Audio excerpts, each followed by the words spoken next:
सास की बीमारी। शादी के ठीक बाद नेहा की सास की तबीयत बहुत खराब हो गई। बताइए क्या हुआ है आपको? बेटे की शादी थी तो थकान हो गई। मौसम बदल रहा है तो जुकाम और बुखार हो गया। ऊपर से बहू के घर का खाना पता नहीं कैसा था कि पेट भी खराब हो गया। खाना तो बहुत बढ़िया था डॉक्टर साहब, सारे रिश्तेदार तारीफ कर रहे थे। रोहित की माँ इतनी कमजोर है कि जरा से में बीमार पड़ जाती है। डॉक्टर साहब आप सारी जांच करके देखिए, मुझे ऐसी क्या बीमारी है कि मेरी तबीयत ठीक ही नहीं रहती।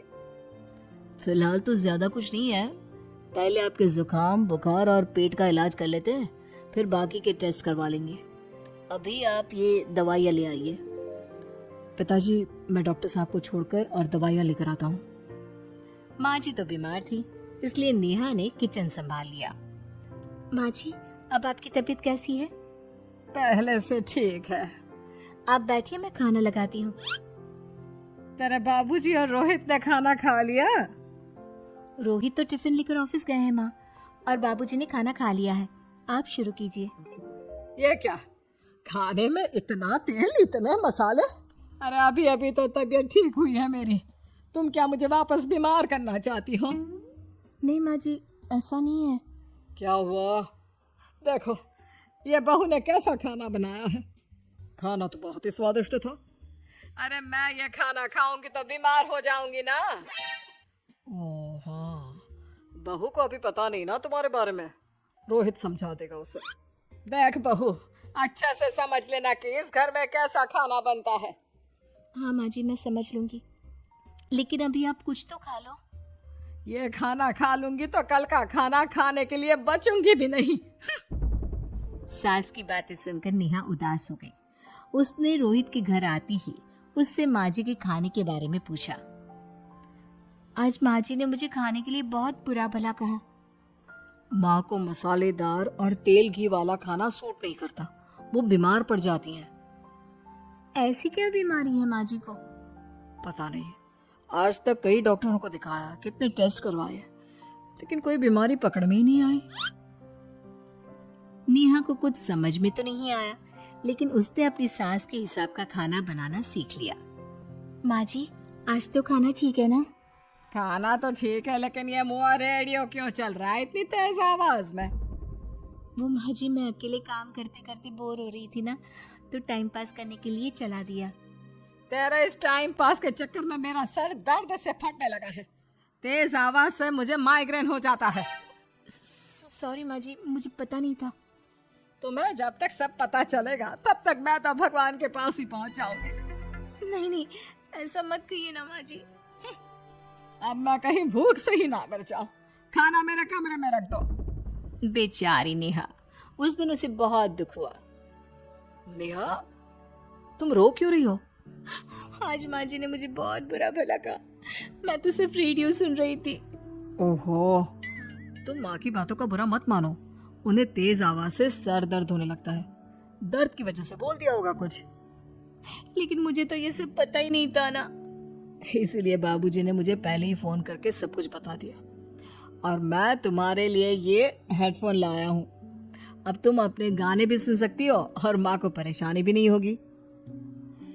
ये सिर्फ एक बात का हाल है, लेकिन माँ को तो हर चीज से परेशानी है। अब क्या कर सकते हैं, माँ बीमार ही इतनी रहती है।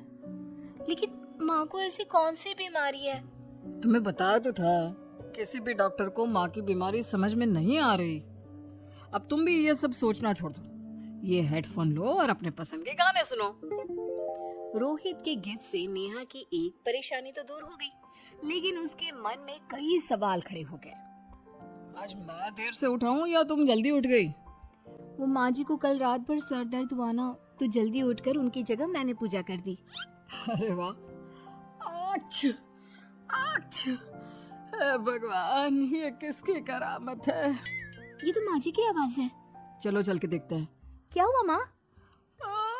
अच्छा, ये घर में गुलाब कौन लाया? मुझे नहीं पता, मैं तो अभी उठा हूँ। माँ जी आप कल रात भर सो नहीं पाई, तो मैंने जल्दी उठकर पूजा पाठ किया। घर में फूल नहीं थे ना, तो मैं बाजार से गुलाब के फूल ले आई। नेहा, माँ को गुलाब के फूल की एलर्जी है। अब मुझे ये कैसे पता होगा? अच्छा, तुझे कुछ पता नहीं तो तू वही काम क्यों करती है जिससे मेरी तबीयत खराब हो जाए। रोहित के बाबूजी, ये बहू मेरी जान लेना चाहती है। माँ जी, मुझे ऐसा करके क्या मिलेगा? वो तो तुझे ही पता, लेकिन कुछ तो है। रोहित की माँ बस कर, बेचारी बहू को कुछ पता ही नहीं है, बस इसलिए उससे गलती हो जाती है। जाओ तुम कमरे में। बहू, तुम रोहित की माँ का बुरा मत मानो। वो अपनी बीमारियों से इतनी परेशान है कि उल्टा सीधा बोल देती है। नहीं नहीं बाबूजी, मुझे बुरा नहीं लग रहा, मुझे चिंता हो रही है माँ जी की बीमारी की। ये बताइए कि माँ जी को ऐसी प्रॉब्लम्स कब से होने लगी? शादी के 6-7 महीने बाद से। बाबूजी, तब घर का माहौल कैसा था? अरे भरा पूरा परिवार था। मेरे बाबूजी, माँ, काका, काकी, मेरे दोनों बड़े भाई, दोनों भाभियाँ, दोनों के 2-2 बच्चे हैं, एक छोटा भाई और एक बहन, सब साथ रहते थे। इतना बड़ा परिवार? हाँ, मैं जब 10 साल का हुआ ना, तब पापा का ट्रांसफर यहाँ हुआ। उसके पहले तक तो हमारी जॉइंट फैमिली ही थी। और माँ जी किस चीज से बीमार पड़ जाती है? जब तेज गर्मी हो, ठंड हो या ज्यादा बरसात हो जाए। जब माँ ज्यादा थक जाए, जैसे दिवाली पर घर की सफाई या कोई फंक्शन हो, या ज्यादा मेहमानों के आने से घर का काम बढ़ जाए। तेज म्यूजिक, तेज लाइट या ऐसी कोई तेज स्मेल आ जाए। तो माँ जी की ये बीमारी ठीक हो सकती है। कैसे? सब पता चल जाएगा। आप कल माँ जी की टेस्ट रिपोर्ट लेने जाने वाले हो ना? हाँ। तो सुनिए क्या करना है। अगले दिन रोहित माँ जी की रिपोर्ट्स लेकर आता है। माँ, बाबूजी, नेहा। अरे क्या हो गया रोहित? माँ जी की रिपोर्ट आ गई है। कुछ सीरियस है क्या? जिसका डर था वही हुआ। अरे गोल गोल बातें मत कर, सीधी तरफ बता बेटा, क्या हुआ है मुझे? माँ, आपकी किडनी, लिवर सब फेल हो गया है। आपका दिल भी कमजोर हो गया है। डॉक्टर ने कहा है कि आपके पास सिर्फ 1 महीना बचा है। ये क्या बक रहा है? ऐसा हो ही नहीं सकता। मुझे लग ही नहीं रहा कि मैं इतनी बीमार हूँ। लेकिन माँ जी, रिपोर्ट झूठी तो नहीं हो सकती ना? हाँ, माँ को 20 साल की उम्र से बीमारी लग गई थी, लेकिन कोई डॉक्टर पकड़ नहीं पाया और अब ये बीमारियां बहुत ज्यादा बढ़ गई हैं। हाँ रोहित की माँ, तुम्हें याद है शादी के 6 महीने बाद से तुम बीमार रहने लगी थी। अरे लेकिन वो अलग था, मुझे ऐसे कोई बीमारी नहीं हो सकती। ये तुम कैसे कह सकती हो माँ? हाँ, तुम उस वक्त बीमार पड़ी थी ना, और अब डॉक्टर भी यही कह रहे हैं, तो सच ही तो होगा। और आप तभी से बीमारी तो रहती आई हैं। अरे लेकिन तब मैं बीमार थी ही नहीं। क्या मतलब? अरे तब मैं बीमारी का नाटक करती थी, मुझे कुछ नहीं हुआ था। ये क्या बोल रही हो? हाँ, घर में इतने सारे लोग थे और सबसे छोटी बहू मैं थी, तो सारा काम मुझे करना पड़ता, इसलिए काम से बचने के लिए मैं नाटक करने लगी। लेकिन आपको अभी भी वही बीमारियां होती है ना माँ? हाँ, अगर नाटक था तो ये प्रॉब्लम तुम्हें अभी क्यों होती है? इसका जवाब मैं देती हूँ। माँ जी कई महीनों तक नाटक करती रही, इसलिए इनके दिमाग ने धीरे धीरे इस झूठ को सच मान लिया और इनका दिमाग उन बीमारियों का एहसास कराने लगा। हैं? ऐसे भी होता है क्या? हाँ माँ जी, इसे प्लेसिबो इफेक्ट कहते हैं। जब आप बात बात पर बीमार पड़ने लगी तो मैंने अपनी मामा से बात की, जो एक साइकोलॉजिस्ट है। उन्होंने बताया मुझे। तो ये रिपोर्ट्स? मैंने झूठी रिपोर्ट बनवाई थी नेहा के कहने पर, ताकि आप सच बताएं। यानी मुझे कुछ नहीं हुआ? नहीं माँ जी, और आपकी इस प्रॉब्लम का भी सोल्यूशन है।